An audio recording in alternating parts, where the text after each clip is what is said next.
Hello, hello, hello. If you landed here, you've landed on Let's Talk News. I'm your host, Leticia Romero, and today is Thursday, April 2nd already. Where is the year going? And of course, we have lots to talk about, lots of changes. Trump is shaking things up, and that's a good thing, not a bad thing. I'm sure you all heard, right, that Pam Bondi um, decided to leave as AG, and similar to Kristi Noem. And of course, everybody is talking about it as if it is tragic. The Democrats are all applauding, by the way. The Democrats who claim to want to see women in high, powerful positions and also claim that Trump does not have a high regard for women. They're all saying, good riddance to both of those women. Um, and they have no problem whatsoever beating them up in public. But they're also making it as if they were terminated for a cause, which is not so. Um, you know, and of course, the conversation about who might replace Bondi now, we have problems with that. The same way as we had problems with Mark Wayne Mullins replacing Kristi Noem. But I would like to offer this. Kristi Noem's husband has a problem, and we all know he has a problem. We've heard it, right? We've heard that it is a scandal, I guess, of some sort, sexual scandal. And it came out right after Kristi left. So, anybody ever think that maybe that's why she left? To protect the president and to not make it a situation. Now, don't get me wrong. I said after Renee Good was shot that she should have left. She should have left on her own accord, because that would have squashed everything and taken down the heat. And that would have been the right thing to do as an employee of the president. But she didn't do that. But I do think that this scandal was brewing and she knew of it.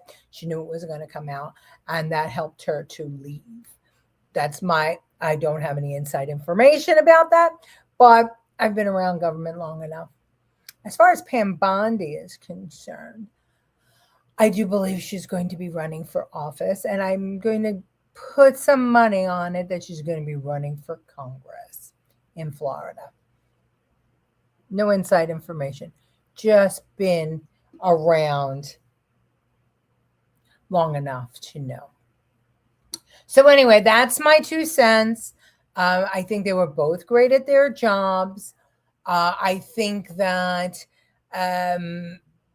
you get burnout in Washington. It is not easy. Not easy for Noem coming in as a governor who ran a state, who was very successful, and then come in, and even though she's secretary, to be a cog in the machine, because we know that Washington, D.C. is just disgusting and terrible, and I wouldn't be called dead there. So burnout, is part of it. I do believe that Bondi didn't handle things entirely great, because she was a great prosecutor in Florida, but she didn't have the pressure that she had being attorney general. And she may have had some things, she may have incorrectly spoken or trusted people she shouldn't have trusted. I don't like her commentary on the Epstein files, and I don't like the way they were released. I think that she made an issue where none existed. So that's my 2 cents. I want to take a minute and say hello to everybody. Oh, wait a minute. Why aren't the comments going on the screen? Hold on a sec. Oh, all this time I've been talking and no comments were coming up. Kevin Wall from the other side of the world, same side of the issues. Francine's with us. Angela, Kevin Young, my mom, Andrew Dorman, ROG. Lucille Chavone, I'm trying to, hi Norm, wow, sad story. I'm trying to figure out what the sad story is. Aloha from Robert Santillion. Maisie is with us. She's happy Bondi's gone. Oh, no. Okay, got it. I love Maisie loves Christy. Hi, Kyle. Peter, our professor, is with us tonight. Andrew's there's a lot of well wishes going on. Gary is with us tonight, and Gloria Scudera Johnson is with us tonight. Thank you all for joining us. So, so that's not the only things that are shaking or being shooken up in Trump world and in America. But the way the news is talking about it, you would think it's the only thing. And I blame Fox News too, because Fox, sometimes they get stuck on stuff and they get stuck on stupid stuff. And that really pisses me off. Hi, Jeff. Good to have you. Yeah, so there's other stuff happening.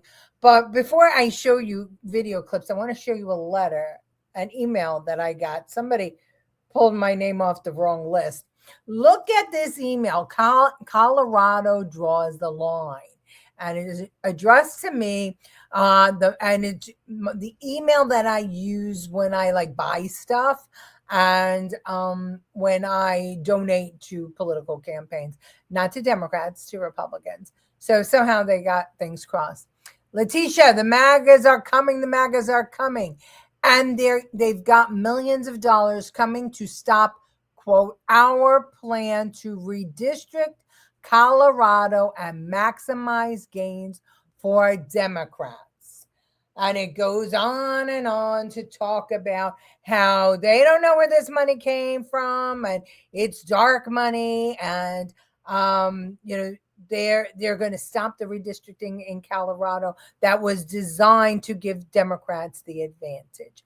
They talk about how Republicans are fighting back in Virginia and California. So they don't know where this money is coming from or why anybody would want to fight. Really? Very, very interesting. But we know that for centuries, gerrymandering has been going on both sides of the aisle. But we do know that the Democrats have abused it terrifically. And the first time that Texas tries to catch up, we have to hear about it. So that's a problem, is that we're goody two-shoes. So I sent this publicly to Thune, and I reminded him that if he doesn't pass the SAVE Act by any means possible, whether that means, the filibuster or whatever, that if he doesn't change the rules to pass it, then they are going to do everything in their power, break every rule, change every rule, and never be criticized for it. And they're going to allow illegals to vote in our elections.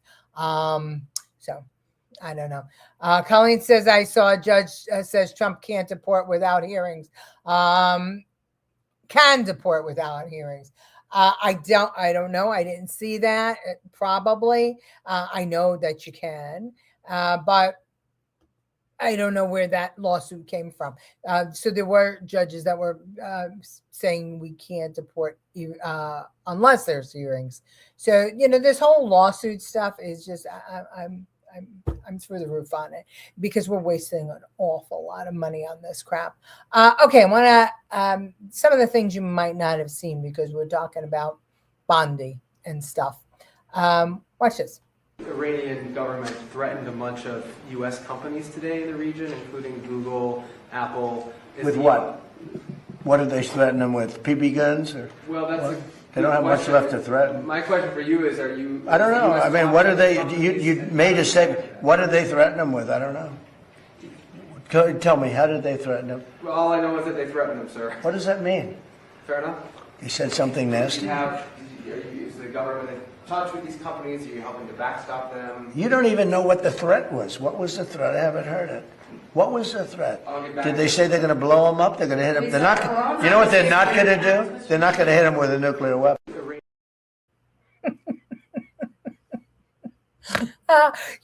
He reminds me so much of every boss I ever had in politics. We were taught never to ask a question unless you knew the answer, unless you could figure out every possible answer. And clearly the Democrats have trained Trump well, because in Trump 1, he might have been a little bit more gullible to the way Washington works.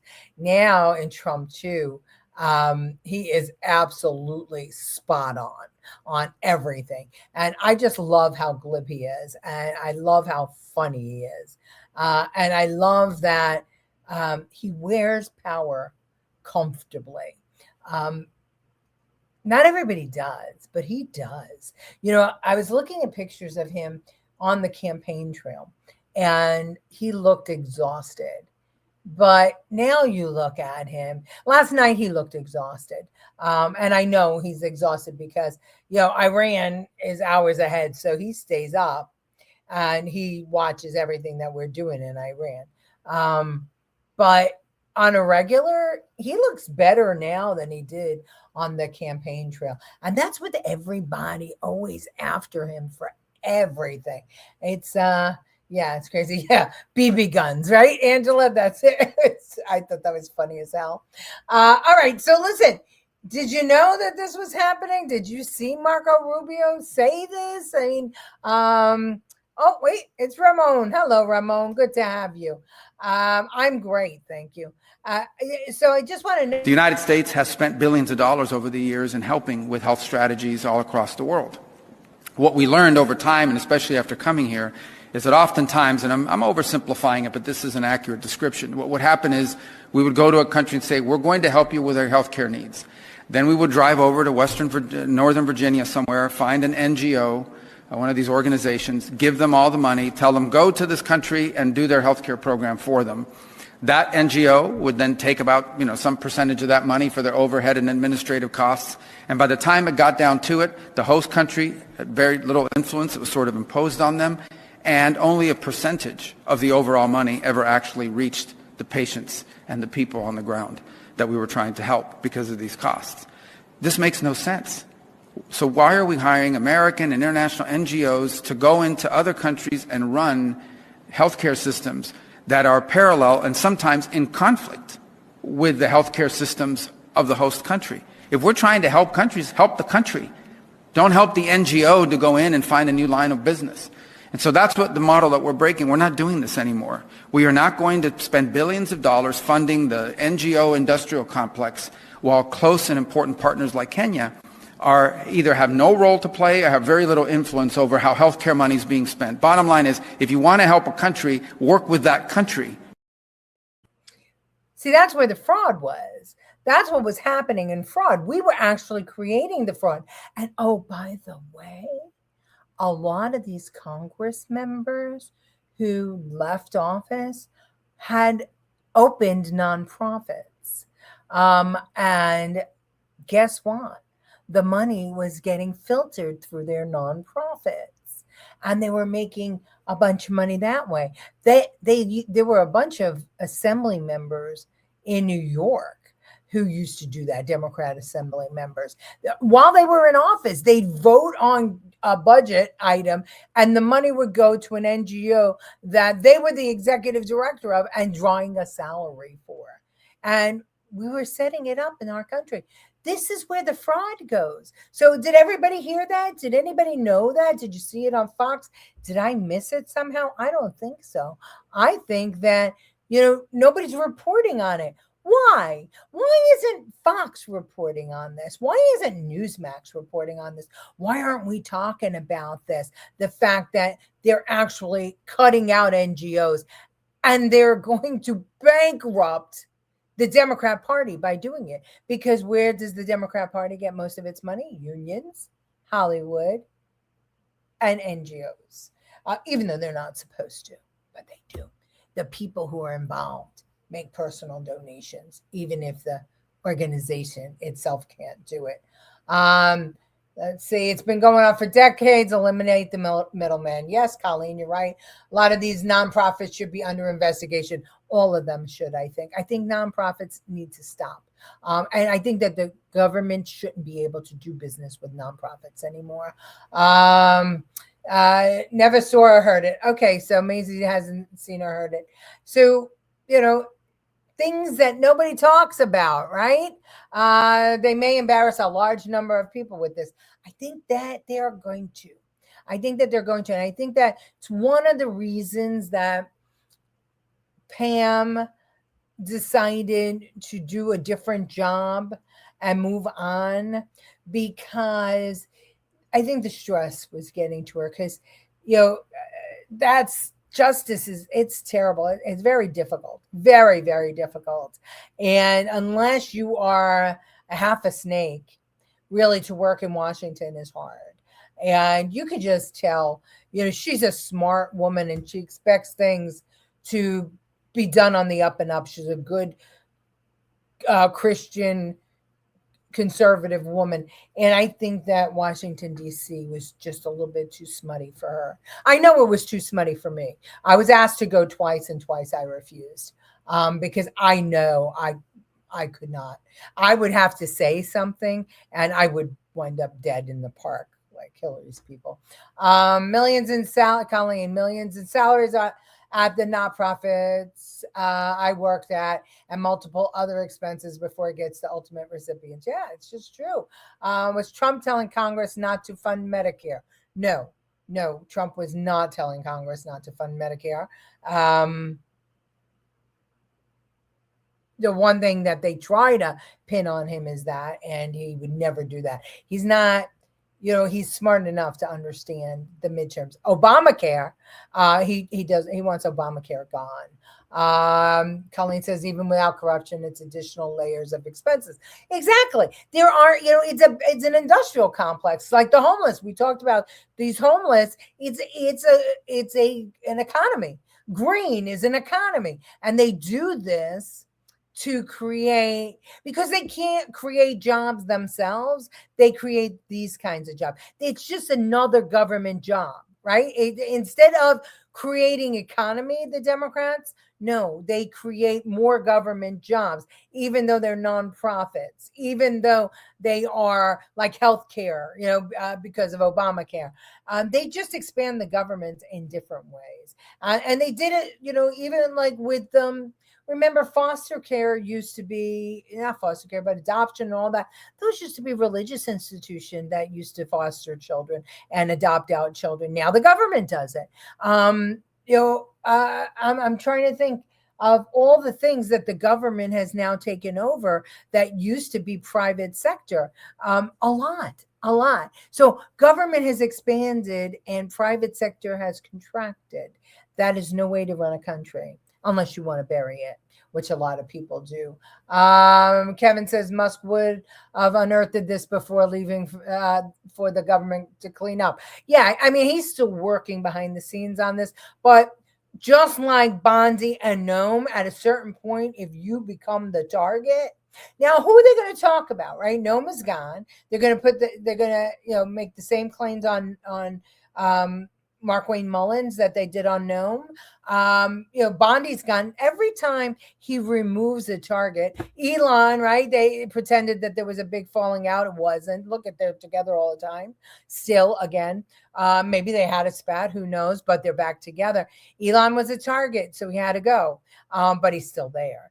That's the difference between, the Democrats don't get rid of anybody. They couldn't get rid of anybody the last term because the president wasn't really the president. It was the cabal that was the president. That's why everybody stayed. Mayorkas and all of them, they were part of the cabal. And God forbid any one of them talked. Notice how Trump's not worried about anybody giving up anything on him. Do you notice that the people that have left the Trump administration, except for that asshole that they iced out, what was it? I forget his name, last week, a couple of weeks ago. Except for him. He's the only one that started trashing the administration. The one that said that there was no reason to bomb Iran after saying there was every reason to. Yeah, him. That's the only one, and nobody got rid of him. He walked out on his own because he knew he was going. Let's see, I just watched last year, council give $2 million to a nonprofit that still hasn't done anything. That's Santillion. We never heard about the $1 billion de Blasio's wife stole, right? That another nonprofit situation. Pardo, I talked with many Canadians about healthcare. One fell on ice, broke a bone, was on serious pain meds for 2 years. It took that long to see a specialist. Absolutely. Gary says Kent. I'm not sure what that's a part of. Okay. I want you to listen to the head of NATO. This is fun. I know we talked about NATO yesterday, but another one. Has anybody seen this? Trump is doing good stuff. I will praise him. And I don't mind him publishing text messages.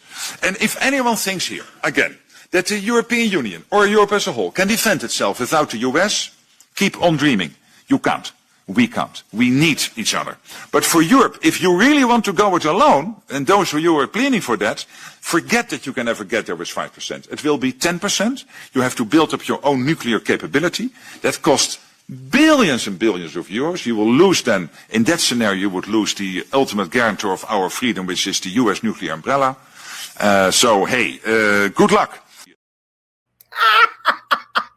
I love him. I mean, it's true. It's true. And as we discussed last night, we don't need NATO anymore. We don't need NATO. NATO needs us. And fuck Spain and fuck France and fuck the UK, honestly. If that's what they want to do, that's what they want to do. Oh, speaking of the UK and the No Kings marches that went on last weekend, I just wanted to show you this. You basically want Trump's go. Like, you don't want him as the leader. I don't want him here. Name one person who is the best fit to lead this nation then. Kamala Harris. But she lost in 2024. I know. I'm not from here. You know, she's not even from here. Where are you from? England. So, a British lady doesn't want a king here. That's why we ran away from you guys. And that's why we kick you out in 1776. I know. And you keep coming here. I came back. I bounced back. I swam back over. But do you love America? Sometimes. So, it's complex. So it cost $3 billion to put those No King protests on. And we know that the Chinese Communist Party and communists in general were part of the extravaganza. And now we learn that they imported people from countries that have a king to the rally to talk about no kings. You can't make this stuff up. This is beyond. You're going to have people come in, the Labor Party flying people in like they did. Oh, by the way, for Kamala Harris, I guarantee you, if you trace that woman, and I didn't have time or interest in tracing that woman, I bet you she works for Starmer. Only wimps would protest to stop Iranian regime. It's, you know, they're all... This whole no kings thing, this is just to divide the country. If people see a whole bunch of people out protesting, they think, oh, I'm afraid to support Trump because then I'll be ostracized, especially people in blue cities or blue states. But it gets better. It gets better. It gets better. This was a fun little spoof. Watch. Isn't it a little bit homophobic that we're so focused on the Straits of Hormuz and not the gays of Hormuz? Yes, I agree. Yes, for sure. Why do you think they're willing to leave the gays of Hormuz behind? I think it's just historically, like, you know, gays have always been very discriminated against, which is wrong on so many levels. Even in war. Yeah, even in war. It just takes more reform in government, obviously, and then also educating society. I just feel like if we're going to go in there, we can't leave the gay people behind. Right. I don't think we should go in there at all, but if we're going to, the gays of Hormuz, we could turn it into Fire Island. For sure. What the fuck? She's agreeing with it. So what is it? Is it the microphone, the camera, or are these people that stupid? Why are we calling it the Strait of Hormuz? Why are we not calling it the Gay of Hormuz? That was the worst Danish accent I ever heard. And she just chomped on that like her professors taught her to do. No kings, my friends, no kings. Santillian says Poland and Eastern European countries have started a big purchase of military weapons from us. They have. They know that he is not playing games, and that's what I love about him. The ones that are in the know, you can tell who they are. But these, you're right, Kevin. These are Kevin Young. Not only are they stupid people, they're useful idiots for the other side. That's what they're doing. What are these people learning in school? Asked Gloria.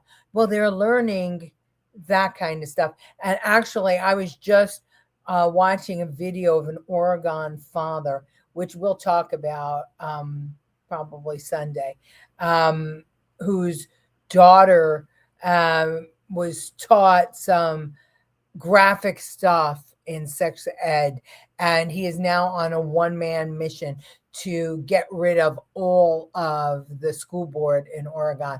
I forget the name. I think it was Chester School District. I'm not sure. Ramon says the No Kings protesters are busy with the imaginary king. I decided to go to Burger King. Yeah. Jeff says there's a bridge near me. They post No Kings. I give them the finger when I drive under it when they're there. You know, it's just, it's funny that they don't even know that they're being used, these people. They really don't. And this is an interesting voter here. You can't see it. Hold on a second. Hold on. Let me see if I could just do this. Do you see what she's doing? She's filling up her tire with water. Yep. She doesn't understand why her tire is not inflating. She's filling it up with water. And yes, she has a right to vote, just like you and me. We got a problem. And our problem is not germane to us, by the way. You ask Gloria, what are they learning in school? I'm going to show you, and it's going to blow your mind. Watch. Go 5 hours. My name is Dr. Jared Cooney Horvath. I'm a former teacher turned cognitive neuroscientist who focuses on human learning. And I do not receive funding, nor have I ever, from big tech. So a sad fact our generation has to face is this. Our kids are less cognitively capable than we were at their age. Every generation has outperformed their parents, and that's exactly what we want. We want sharper kids.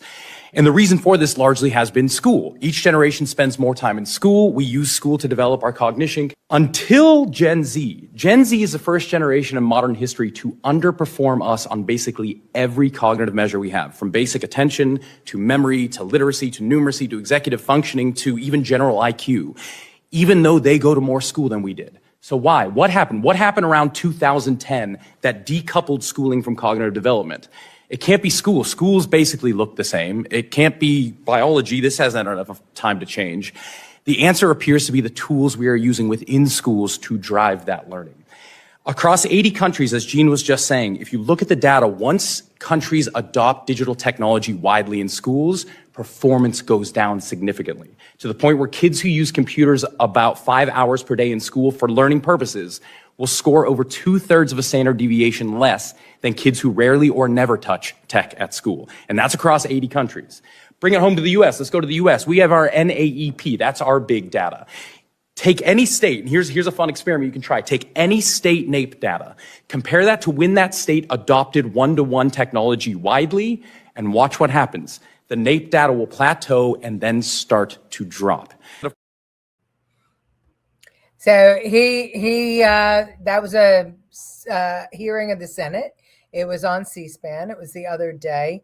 Again, we're not hearing much about it. You know who knew about this? China. China knew it before they started sending over the shit that we're all addicted to, Candy Crush and Word with Friends and all that stuff. Oh, this is good for your brain. No, it's not good for your brain. This is what, if you're not going to be an alcoholic or a drug addict or a television junkie or be antisocial. We're going to give you something else to fuck with your brain. And we're going to fuck with your kids' brain, but we're not going to let our kids be on screens for more than an hour a day. And that's a fact. In China, the ones who created all these games with the lights and the dings and the dangs and all that other stuff, they don't let their kids on screens. So go over to C-SPAN instead of playing on Facebook and watch that clip in its entirety. It'd be worth it. He had a lot to say, a lot. I cut it up possibly poorly, but I thought it was important for us to see that girl putting water in her tire. Yeah, Gen Z. Robert says many dumbasses everywhere. I saw something. Liam Out Loud. Remember the other day I had him. I had a clip from him. Go to his, I think it's IG. He had something about a philosopher who was saying that only 40% of humans, societal humans, actually are normal. That 60% are not. And the 40% hold the 60% in check. The rest of them are very narcissistic. And if they could, they wouldn't participate with other people. So in other words, they'd be antisocial, which is an interesting observation, because if more than half are away, then doesn't that make that normal? Just the things that make my brain tick. They don't know that Hawaii is a state in America. That's right. I think you sent it to me. Somebody sent it to me that they thought Hawaii was a country. Filling up tires with water is concerning. Yeah. It's not a new method. Your mind gets lazy when tech does the work for you. Calculators weren't allowed until calculus in high school. We used to remember everyone's phone number. Now they're stored in our phones. It's the truth. Absolute truth. My husband still remembers his phone number, his first phone number. The parents need to control the children. What a novel concept, Lucille. Could you imagine if parents actually controlled children instead of trying to be their best friends? That would be amazing. How about get rid of TikTok? Not just TikTok, it's all the social media. I've got to tell you, it's the screens. It is the screens. I have put my phone down, and I spend until 3:00 every day now in the garden, outside, doing things. And I sleep better at night, and I feel better. And just in general, when I come in to get ready for the show and I see everything that happened all day, I am so thankful that I didn't have my phone. Little things add up. Yes, they do. I'm in that 40%. Scary, isn't it? Yeah, me too. I think all of us here are part of that 40%. All right, everybody. Thank you so much for being here, as always. Please like and subscribe on YouTube if you haven't already. Share the show with your friends, please. They have slowed me down. We are so close to that 1,000 where they'd have to open me up to so many others, but they're actually now taking subscribers away from me. So please like and subscribe. Let's get conservative voices going. And remember, if there's something you see on social media that you do like, comment on it, like it, share it, because that old thing about, you're only cool if you're more people are following you than you follow people, that's bullshit. Follow everybody that you think has a voice that projects your morals, because that's the only way that we're going to let others know that we're out there, right? We have to let them know we're out there. Otherwise, the only people that are out there are bots and the Democrats who are living off of us going to work. We can't have that. We have to share everybody's conservative points of view. Let's make that community really, really big. All right. I will see you on Sunday. Thank you for joining me. Good night, all.